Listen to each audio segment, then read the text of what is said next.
Welcome to the Slide Getting Tech Simplified channel. And today I'm continuing the Women in Technology series. I have a phenomenal guest, an outstanding guest, a terrific guest.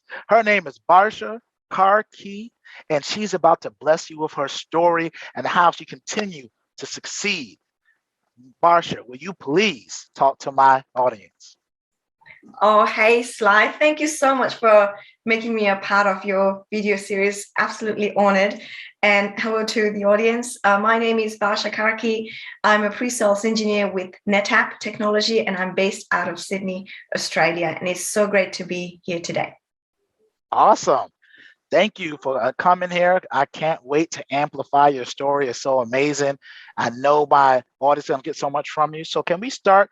Can you share your background and your journey to getting to your first position, Barsha? Sure thing. So I was born and brought up in Nepal, and where I did my Bachelor's of Engineering in Electronics. And then I came to Australia to do my master's degrees. So I completed a Master of Engineering Studies in Telecommunications and Master of Engineering Management. And so that was, I completed all my studies postgraduate by 2009, and 2010 was when I first got my job, which was in Alcatel-Lucent at the time, which is part of Nokia at the moment. So I was a graduate engineer, a professional services engineer, and I did a rotational graduate program. So I was part of the transmission team, the layer 2 optical fiber team, and then I decided I'm really passionate about network engineering. So I continued a couple of rotations within the network team, where I then became a permanent engineer, and I stayed in that company for about 3.5 years. Oh, that's great. That's a fantastic story. I guess question for you. I know you briefly touched on your educational path. Can you talk to what kind of steered you to get into your engineering disciplines and what kept you there? Sure thing. It's kind of interesting. Growing up in Nepal, I didn't see very many engineers in my family, let alone female engineers. I'm the first female engineer from both sides of my family to follow engineering path. My father was an accountant. He's retired now, and I looked up to my father. I still do. And so I wanted to become an accountant, but my father was very wise to say, hey, choose science, choose maths and science. And if you really don't like it, then you can go back to doing, accountant later. So I thought that was, at the time I was like, really, are you sure? But then I chose science as major in high school. And because I didn't like blood too much, I kind of decided to do more of the maths and science bit, not biology so much. And that kind of paved the way to me becoming, and choosing and becoming an engineer. And so that's how I ended up doing my bachelor's degree. And I'm not too much into coding, and that's why I didn't choose to be a software engineer. I chose electronics. But during that time, 4 years of my undergraduate studies, I really wasn't sure if this was something that I was really passionate about. I wasn't sure what my career was going to be. But in my final year, I got an opportunity to do the course CCNA, the Cisco Certified Network Associate course. And that really got me thinking that I really love networking. And that's when it was time to do my master's degree, postgraduate, I thought I'll do telecommunications because it kind of tied closely to networking. And so it kind of started from not knowing what to do to kind of, getting some guidance into maths and science, and then engineering, and then networking, to getting my first job. Oh, that's great. Oh, that's a fantastic story. I'm glad that you shared that. And you actually hit on something I'm going to talk about now. You're talking about your passion. What drives you? What drives you? What's your fuel? What's your ambition? What gets you out to bed and keeps you excited? Can you share that with the audience? Yeah, absolutely. I think for me, what's always driven me is to grow and learn. So always keep learning. And also when I'm in a job, when I'm doing some work for an organization or for myself, and generally, my career has been, I've been working with other organizations. It's about being a contribution to the business. So what I do has to contribute to me. That's my drive. So if I know what I'm doing is contributing to the team and to the business and to the customers I serve, that's what really gets me going. That's what gets me out of the bed every morning. And I guess I've done that in each of the different roles that I've done, especially with the current role that I'm in, pre-sales. I get to work. It's a customer-facing role. I get to talk to customers across different businesses and across different technologies, and kind of really sit back and listen to what their business requirements are and put a solution together. And so that is really exciting for me that I'm able to do that. Okay, I guess I got a question off of that question. Mm-hmm. How, if someone is searching for their passion, Mm-hmm. how do they know when they found it? Wow, that's a really, really good question. I think it's about being in action. I did not always know that I am passionate about working with people, solving problems. I guess I always liked it, but to call it my passion, I think I'm becoming aware more recently. And I think, I think you gotta be in action. You gotta do what you gotta do on your everyday job or everyday, life, and then I think it will attract you. I think you will know. I think you will know when you found your passion. And it might not happen straight away. It might take years, or you might already know it, and that's fine. But I think it's a journey. Yeah, and I think I'll add on to that. I think what you said is right because it was hard for me to find that, I like tech. I always been a Mhm. student of tech, but I didn't know that's something that you can turn into a career. No one in my family was technical. My brother was in tech a little. He was a sales. He was in sales, but he was a little bit better with numbers. And like he went to school for math, like a math major in college, economics. And I knew as soon as I got into school, math, I could do it. I did not Yeah. like doing it at one bit, but I knew it was necessary to be good. I just knew it wasn't something that excited me and I got up for it. But I remember I took my first tech class at the University of Buffalo, and my professor there, David Murray, I went into class right before I even had the class. I asked him, can you help me fix my computer? Because I was trying to change some RAM out at the time. And we had a great conversation about what we was going to do in the class. Fast forward, I ended up taking my first test, got a 99 or something, and I barely studied, right? So I'm like, all right, Wow. maybe there's something there, right? And Yeah. then he was like, how did you get this? I'm like, well, I've been doing this stuff since I was like 8, 9. I didn't Mhm. know this was a career. I started off as an English major. And then again, I started fine tuning. I started realizing I took my marketing classes. I found, I always had the gift of gab.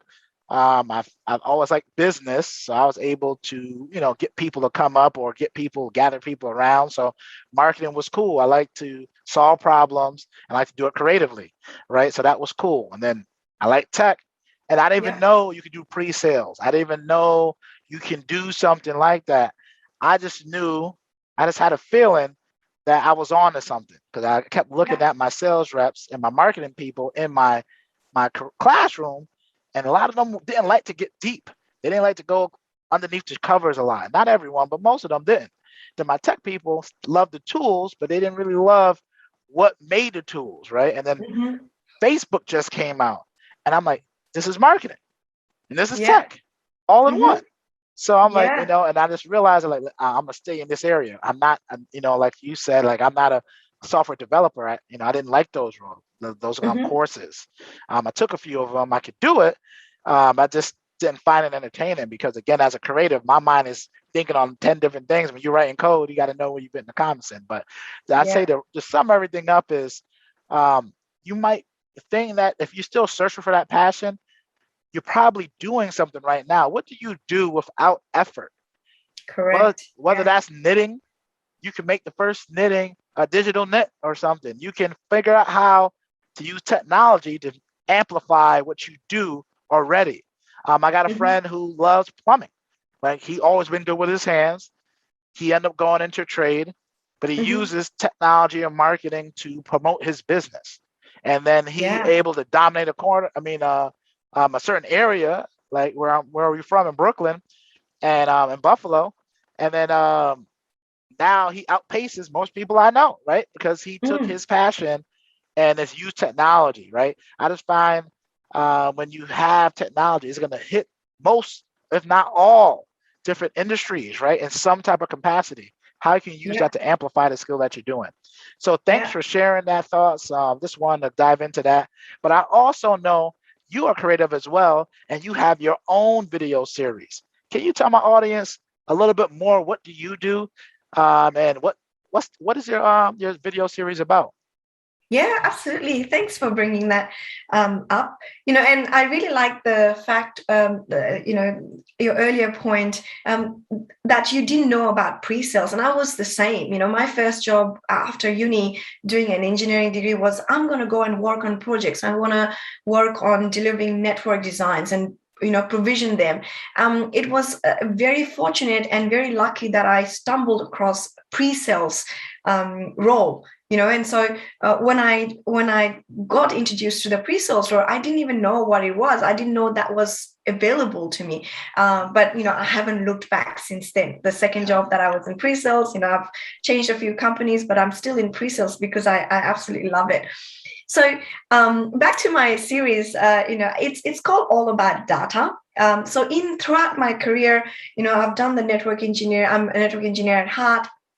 Then I went to data center as a pre-sales engineer, and then I went to cybersecurity, and now I'm at NetApp, where I am a data solutions engineer because we help in data management, and it was very timely and interesting that I am in NetApp because if you look at it, all the technologies that we've worked with, at the end of the day, it's either creating data or it's doing something to the data. There's always data that, all the data centers, they've got data stored in there. We create data management platforms. So customers, people, organizations have their data on premises, or they're using the different hyperscalers, Microsoft being one of the largest partners of NetApp as well. For different multiple reasons, right? Like they could be using one hyperscaler for something else, or they could be creating their own private cloud for their own test dev because it's probably more control, more cost effective, whatever the reason. And then they have to manage all of that. So it was interesting when I started at NetApp, I was thinking, I was introduced to the marketing manager, Ginny, who's such a fantastic partner. And we're talking about what could we do about branding, or content creation. And me being a female in IT and not knowing a lot of females, there's not a lot of us in the IT industry. I thought, hey, whatever we do, can we just have one episode on women in IT? Just like the video series that you've set up, and I wasn't thinking a series at the time, and then it kind of expanded from that, or like if we are talking about all about data, and I'm a female running the show, and I've got other industry experts coming and talking about the various aspects of data, including females, not all females, but including females. It creates a very powerful story. We're talking about data, which is absolutely important, which is everywhere, but also it creates a platform to showcase women in technology as well. The fact that I'm hosting it, and the fact that there are very senior leaders, female leaders also, having a chat about whether securing data, whether automating, the different processes using data, monitoring it, or, what does data mean in business sense? And so that kind of evolved from that first conversation. And so I started it last year, during pandemic, and it was great to have conversations over Zoom or, online, and then release the videos, and it's been great. It's such an amazing way, and I'm sure you would be able to add a bit more to it, just to connect with people. And some people you may have known, other people you may not have known at all, but to have that common point of technology and data, to have a conversation start as a conversation starter, but then to connect on a human level. So that is what all about data is. It is all about data, but the people doing different things to and with data. And yeah, that's the conversation that I've created with the team here at NetApp. Yeah, that's just brilliant. I think it's very relevant because you're right. Everything that we do is data points. Like companies are becoming billion-dollar companies and being evaluated, and their service is data. How do you connect the data? How do you maximize on the information that you have to make better decisions? And then the fact that you're doing that with your background, not only you can say, how do you protect your data? Where does your data live? How is it being stored? How do you define what is critical data versus data that you don't need, right? Those Yeah. are conversations, and the people that you bring on, because I haven't listened to it yet, but I will be a new subscriber to it after this call, is because I know that my customers, when I go to work, talk about data and AI, right? And that's one area where I am a Yeah. rookie at, right? Yeah. So I'm starting to learn more. So for me, it's just I need to learn that because that business conversation is critical. Then the technical conversation is also critical. And me being like a strategist, pre-sales engineer, you need to understand those dimensions. So I applaud you for doing that and making it about the industry and giving back, because I think ultimately you're giving people a service that they can leverage for now and in the future. So thank you for that. And that sounds amazing. And what I'll do is I'll make sure to put your link to your show in the description and into the podcast notes as well. So after sharing your passion, sharing your video series, sharing a little bit about how you got started, with all the information that you have obtained over these years from college, just growing up, day-to-day struggles, you're doing your video series, your day-to-day jobs, different careers, disciplines, you name it. What would you tell Barsha back in beginning of college? Just graduated high school, you starting to set in. It's 2 months after you graduated, and you realize you're about to go to college right now. What would you share with yourself, and how would you attack? Would you have done anything different than you did do? Yeah, sure. I don't think I would have done anything differently. I quite enjoyed the journey. Yeah, I think what I would tell my young self, just before starting uni, would be keep doing what you're doing. Keep being the curious you that you are. You don't have to have everything planned, yeah, and it's kind of worked out okay for yeah, me. So I would go back and go, don't stress out as much. Keep doing what you're doing. Keep being who you are, and celebrate wins, yeah, whether they're big wins or small wins along the way. And you've got this. yeah. That's what I would tell myself. You've got this. Mic drop. That was perfect. I think, I know from experience, I can relate to that too. Is just stay curious. When I was 19, is just the world was so, everything was so new. I just love learning, and I wouldn't change anything to the journey and the different areas that I took on. I remember I started off as an English major, right? That still helps me today. Then I did African American history. That still helped me today. Then I switched to marketing, business, and tech, right? A lot of Yeah. my peers are like, Sly, you're all over the place, but not realizing I didn't even know, at the time I was finding what I like, but now that information has helped me, even in my career. I love writing poems, right? Poetry, Yeah. creative. Wow. I used to run open mic nights, right? You wouldn't think open mic nights and tech helps, but creating creating a following, learn how to use social media, all things I use today, and all these disparate, I guess, experiences made me who I am, right? And I think if you're out there, it might feel a little bit overwhelming, and you need to achieve. And I don't know what type of situation you're in, but just think about it as it's so fun. You're curious. What will you Yeah. learn? What will you, even if it's a short-term setback, I like to say, not a failure, a Mm-hmm. setback, Mm-hmm. what could you have done better? I even had that today with my daughter, right? She got a little Yeah. bit upset. I got a little bit upset too. Now I'm like, Yeah. what can I have done better at that point? She was trying to tell me something, but she didn't know how to use the words. What could I have said to help her find Mm-hmm. the right words, right? So that Mm-hmm. never stops, right? Even at work, like Yeah. sometimes I ran into a customer, they, presented some questions I didn't know, had to go back, recalibrate. Like, all right, what was they trying to tell me, right? So be Mm-hmm. okay to change paths too, That's right? right. I was Yeah. a director of product marketing. I took the job. I did not like that job at all. Fantastic company, great manager, one of the top managers I ever had. Didn't like to work. I climbed the wrong ladder. Mm. First, going back to the individual contributor world, it was like, did I do the right thing, right? I started doubting myself, but I realized that ladder I climbed wasn't the right ladder. And it took me Mm. a long time. Like at least took me a couple of months to figure out that it's okay. And I'm glad I did because the new company I'm at now, this role fits me way better, right? And if I climb Yeah. this ladder, it's cool, right? So Yeah. it's just find ways to, be okay. If you make the wrong choice, just take That's notes, it. calibrate, Yeah. So Yeah. Oh, I'm glad that that you is an shared. amazing point you brought up, Sly. Just the fact that you reflect back and go, that you didn't see it, it's so easy to say I failed, but it's not a failure. It's you trying something new and realizing it takes a big person to go, this is not for me.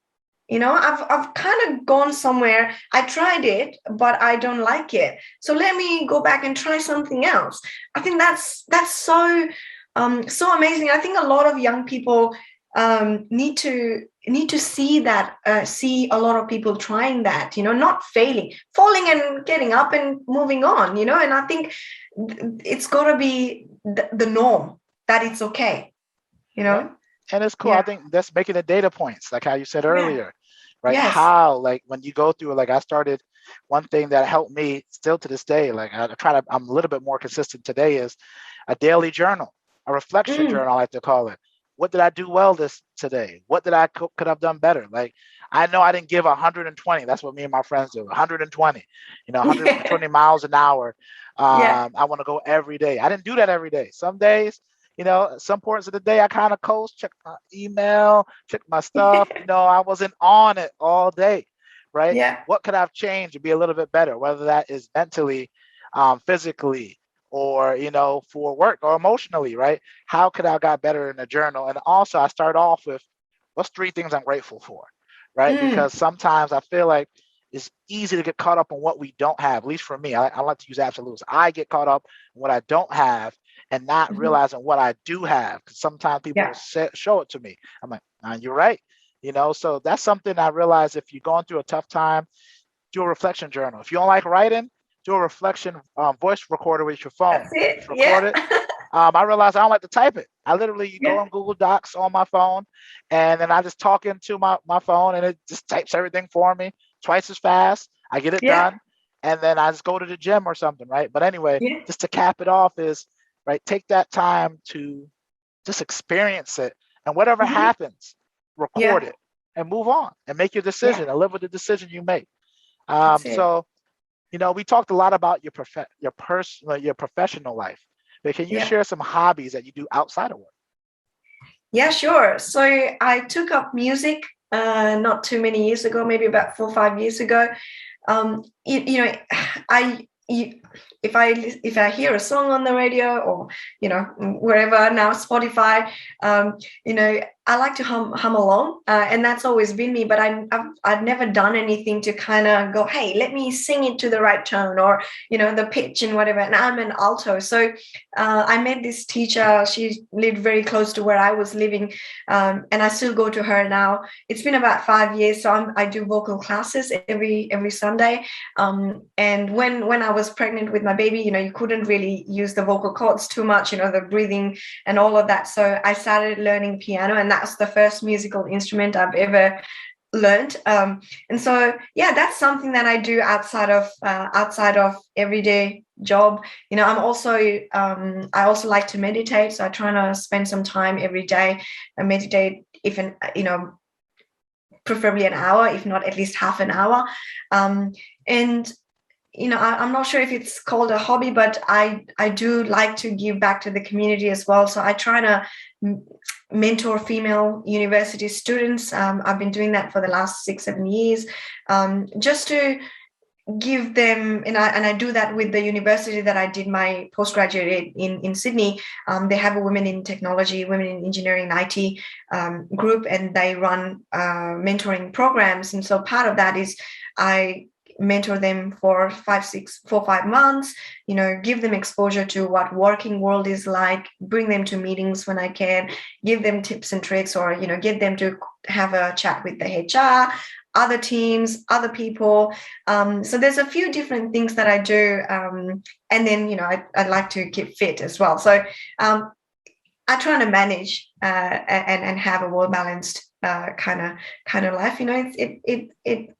I struggle a little bit at times, but then, you trying to come back to what the normal is. So, yeah. I think that's life though, right? We go on Yes. like spurts. You try to be as consistent as possible, but sometimes life happens. And I know you can control a lot of it, but sometimes, you get in a rut. Like I know I've been working out for like 4 or 5 weeks straight till this week, right? And then I took 2 days off already, so I've been kicking myself about it, but I'm like, you know what?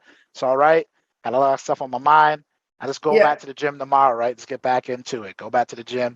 Meditating has helped me tremendously with, I'm a person that has like 5,000 ideas, and I'm not kidding. Like at one given moment, I literally have an idea, but I just write down new ideas. Boom, boom, boom. Right? That's good sometimes, but sometimes you lose focus on what you need to be doing. Right? So for me, meditating has allowed me to catch them before it happens and stop my mind from going to it and controlling myself. So for me, it's been really therapeutic and helping me, and actually helping me like visualize what's really important, right? At the end of the day, and what do I want, right? So that time alone, 30 minutes to an hour, that's aspirational for me. So that's amazing. I get 5 to 15 tops, so, but again, that's practice, right? I think that is a sport. It is a hobby because it took me a long time to do a minute. I didn't realize how hard it was to keep my mind from wandering for 1 minute, right? That's right. But it takes some time to practice. Like anything, the more you do it, the better you get. So that's been Exactly. awesome. I love that you emphasize on the word practice, because it is a practice. It's not perfection. Meditation is a practice. It's not. Nobody tells you to meditate to be perfect at meditation. No, you're practicing to live life consciously. Mic drop again. Boom. That's it. So before we go, 'cause this was a fantastic, rich dialogue that we had, how can my audience get in contact with you? Yeah. So I am on LinkedIn. I'm sure you'll share my LinkedIn details, and I'm on Twitter as well. So people can connect with me on LinkedIn or Twitter, and I've got personal Facebook and Instagram as well. But generally, LinkedIn and Twitter are good to connect with. And last but not least, where can they find your All About the Data podcast? On YouTube. Fantastic. Boom. So I put that in the show notes for the YouTube video as well as in a podcast. So if you're listening to it, thank you. If you're watching it, thank you. Make sure to hit that like, that subscribe, and share it with a friend. And make sure you go out and check all about the data, because if it's anything like the conversation we had today, it's going to be amazing. So first and foremost, thank you, Barsha. I couldn't ask. I think you might have took it to the next level. Whoever comes on the show, man, I don't know how you're going to beat this, but it's been great. So Sly Gittins and Barsha are out. Peace. Thank you, Sly. Appreciate it.